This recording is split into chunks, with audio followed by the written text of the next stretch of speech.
Oke. Di Iqbal ada 2 jenis ego. Yang pertama namanya ego efisien, yang kedua ego apresiatif.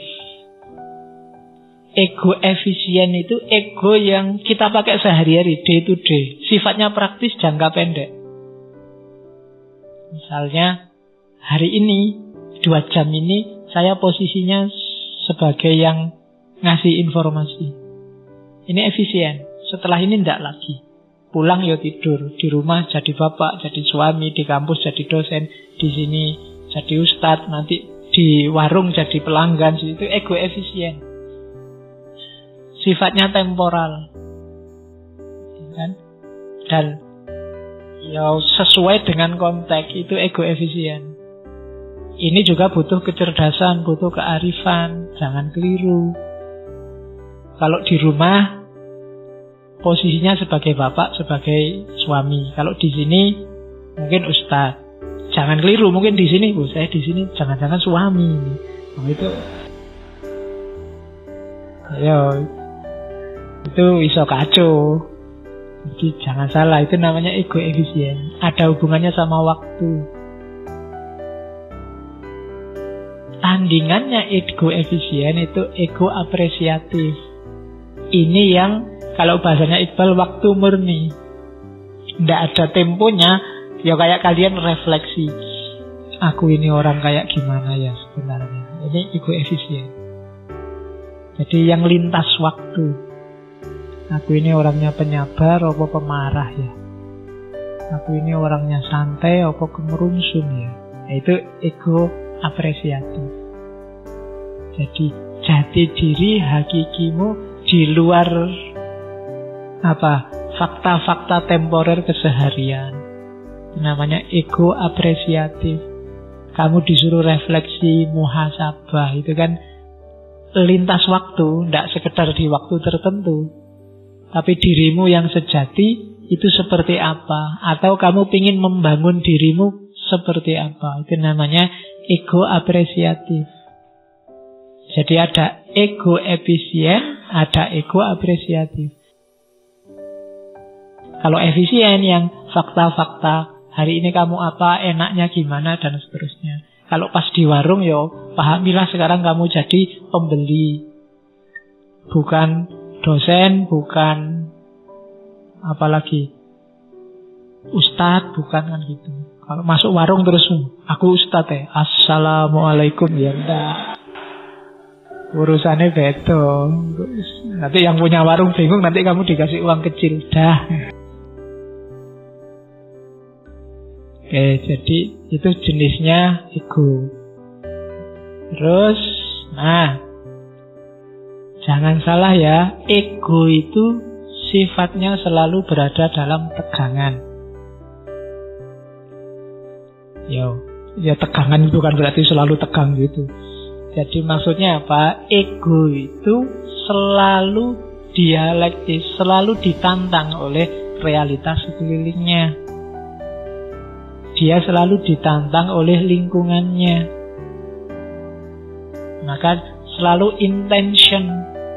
Dia selalu mauku ini penyabar, tapi ini teman satu ini kok disabar-sabari gini terus ya. Intention. Maunya sih aksinya damai, tapi ini provokator ini kok kayak gini, kurang ajar ini ya. Tegangan itu namanya intention. Ketika kamu ingin membangun dirimu sebagai apa, lingkungan sekelilingmu itu jadi antitesisnya, dialektikanya. Ayo gimana kalau begitu? Maunya kamu rajin sholat malam, tapi begitu mau sholat siaran langsung sepak bola. Mana ini yang didahulukan? Ini kan intention, tegangan. Saya mau rajin belajar Pak, tapi temen tuh sekamar ini ngejak ngobrol, gitaran, ngejak. Iya toh yo, gimana cara? Ini intention. Sifatnya selalu begitu. Kuncinya ada di keteguhan dirimu. Ayo, gimana menghadapi itu? Pinginnya sih jadi mahasiswa yang rajin nulis, tapi begitu pegang laptop, pegang HP, kok yang dibuka lagi-lagi Facebook, WA, game. Kalau enggak gitu, Gimana ya caranya? Itu intention. Sudah merancang-rancang, pokoknya 1 hari 1 tulisan. Tapi begitu bukan laptop, ini mulainya gimana? Besok aja tidak ada bahannya, nggak jadi nulis. Ya kan? Itu namanya intention. Egomu ditantang terus oleh kenyataan sekelilingmu. Pokoknya apa? Saya targetnya pacaran itu setelah lulus kuliah. Kok dilalah ini ada yang nembak. Ya kan? Bagus lagi yang nembak. Waduh, gimana ya? Sudah ditekati pacaran nanti, tapi eman-eman ini kalau ditolak. Itu namanya intention. Jadi jangan salah, ya ndak santai-santai ketika tadi kamu matok kreativitas berdasarkan kebebasanmu, kamu ingin jadi apa.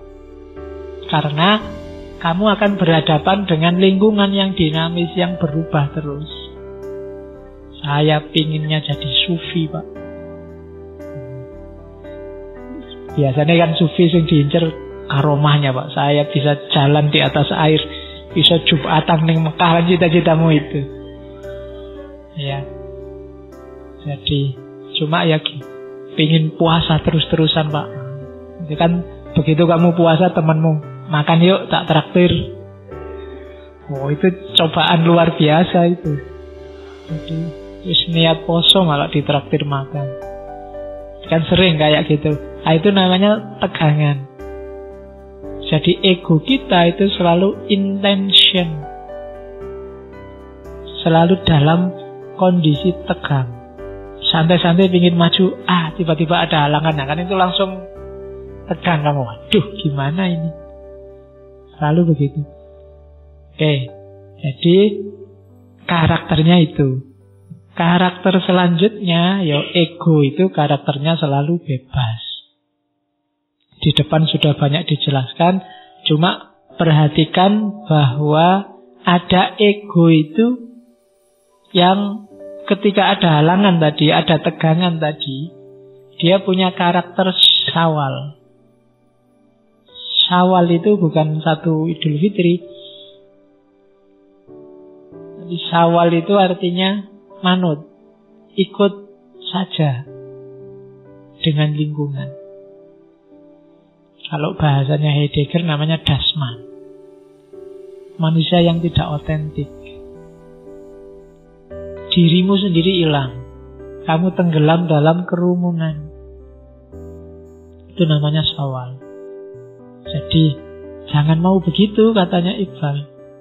Ya kamu bebas, cuma gunakan kebebasan itu, jangan lari dari kebebasan itu. Karena begitu kamu lari dari kebebasan, kamu jatuhnya ke kerumunan. Yang kamu lakukan hanya dari niru ke niru, dari idola satu ke idola yang lain. Tidak pernah jadi dirimu sendiri. Rambutmu niru artis A, bajumu niru artis B, kumismu niru artis C, dan seterusnya. Jenggotmu niru Ustadz A, gaya ngomongmu niru Kiai C, dan seterusnya. Kamu tidak pernah jadi dirimu sendiri yang otentik, itu mana tidak tahu. Itu namanya syawal.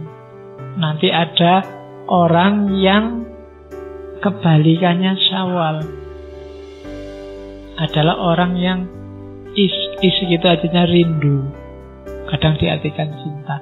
Para pecinta itu tidak syawal, kebalikannya. Para pecinta itu lingkungan diserap ke dalam dirinya. Kalau syawal, dirimu yang diserap oleh lingkungan. Jadi kamu jadikan lingkunganmu itu bagian dari usahamu untuk mewujudkan targetmu, cita-citamu. Jadikan modal untuk meraih yang kamu inginkan. Bukan sebaliknya kamu tenggelam. Yang lain gemar sepak bola, oke. Serap itu dalam dirimu, jadikan kegemaran yang lain akan sepak bola itu keuntungan, kemanfaatan bagimu. Ya entah dengan cara apa, kamu sendiri yang ngerti. Temanmu yang suka main gitar, itu jangan bikin kamu tenggelam oleh gitarannya. Serap keahliannya main gitar itu sebagai bagian dari rencanamu untuk membangun egomu tadi. Itu menyerap namanya. Bukan marah-marah, menyerap. Menyerap itu mengambil yang terbaik, dicerna sesuai kondisi kita. Oke, gitaran ada bagusnya juga. Nek lagi sumpek dia main gitar. Kalau sudah jengkel ya dikepruk sama gitar.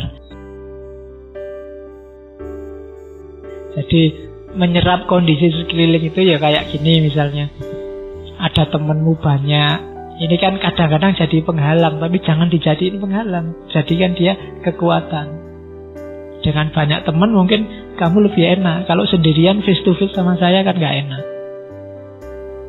Jangan dijadikan gangguan. Temenmu yang main gitar, jangan posisikan dia sebagai penghalang egomu. Tapi jadikan dia bagian dari rencanamu melahirkan ego. Alhamdulillah punya teman main gitar, ada hiburannya biar gak selalu tegang. Santai aja, itu bisa dimasukkan ke skema egoku. Alhamdulillah di Indonesia ada yang ngamuan, jadi gak perlu aku yang ngamuk, sudah diwakili mereka. Ya, jadi tidak dimuntahkan keluar tapi diserap sesuai kepentinganmu. Itu lawannya syawal. Kalau yang syawal, kamu yang hanyut ikut mereka, egomu kamu hilangkan, kamu ikut mereka. Kamu buang egomu dan kalau gitu aku jadi ahli gitar juga lah. Nah itu syawal namanya. Jadi itu cara mempergunakan kebebasan. Jangan mau ditelan oleh lingkunganmu, kebalikannya, telanlah lingkunganmu untuk kepentinganmu. Oke. Ya, ini puisi-puisinya yang bagus. Dulu sudah saya kutip, kelihatannya yang hancurkan dunia sampai berkeping-keping bila tidak sesuai denganmu, dan ciptakan dunia yang lain dari kedalaman wujudmu. Betapa pedihnya manusia merdeka yang hidup di dunia yang diciptakan oleh manusia yang lain. Itu ya, tempelin ini di kamarmu. Kalau ada bekas-bekasnya hujan yang kuning-kuning itu ditutup pakai ini, lumayan. Terus jangan hinakan pribadimu dengan imitasi. Bangunlah, hai kau yang asing terhadap rahasia kehidupan. Nyalakan api yang tersembunyi dalam debumu sendiri. Wujudkan dalam dirimu sifat-sifat Tuhan. Banyak sekali syair-syairnya Iqbal yang arahnya ke sini. Itu hanya contoh. Nah, puncaknya ego itulah nanti insan kamil. Jadi proses yang di depan tadi muaranya adalah insan kamil.